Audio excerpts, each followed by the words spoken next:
حالات کے لیے ہے۔ اللہ تبارک و تعالی نے ارشاد فرمایا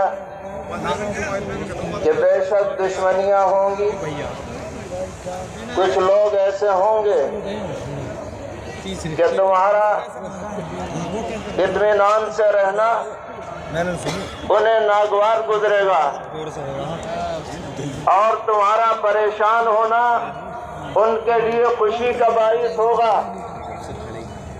ایسے حالات جب تمہارے سامنے آئے تو تمہارا کرنے کا کام کیا ہے؟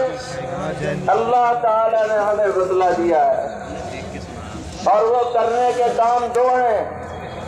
فرمایا کہ اگر تم صبر کرو، دین پر جمے رہو، گناہوں سے بچتے رہو، اللہ کی ناراضگی سے بچتے رہو، مصیبتوں پر ہائے واویلا مت مچاؤ، بلکہ حوصلہ بلند رکھو اور اللہ سے ڈرتے رہو، دنیا کی کوئی طاقت تمہارا کچھ نہیں بگاڑ سکتی ہے۔ یہ اللہ تعالیٰ کا اعلان اور اللہ تعالیٰ کا فرمان ہے، اور یہی جمعیت علماء کا پیغام ہے کہ آج ہم اس عظیم الشان اجلاس میں یہ عزم کر کے جائیں کہ انشاءاللہ صبر کے ساتھ بھی اگلی زندگی گزاریں گے اور تقوی کے ساتھ بھی ہم زندگی گزاریں گے۔ انشاءاللہ دنیا ہمارا کچھ نہیں بگاڑ سکتی۔ حکومتیں آتی ہیں جاتی ہیں، باتیں بنائی جاتی ہیں، بنائی جاتی رہیں گی، لیکن ہم زندہ قوم کی طرح صبر کے ساتھ جئیں گے اور تقوی کے ساتھ جئیں گے۔ کئی مہینوں سے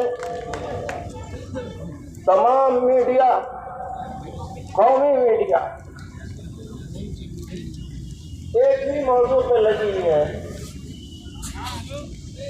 بس کسی طرح مسلمانوں کو ذلیل کیا جائے، ان کو ذہنی اعتبار سے ٹارچر کیا جائے، ان کے مذہب میں مداخلت کی جائے، ذرا ذرا سی بات پر لمبی مدت تک ٹی وی ڈبیٹ ہوتی ہے، اسلام کو بدنام کرنے کی ہر طرح کی سازشیں ہو رہی ہیں، ایک مسلم کے نام سے نفرت انگیز پروگرام چلائے جا رہے ہیں، اور حکومت خاموش ہے، کوئی فکر قدر نہیں۔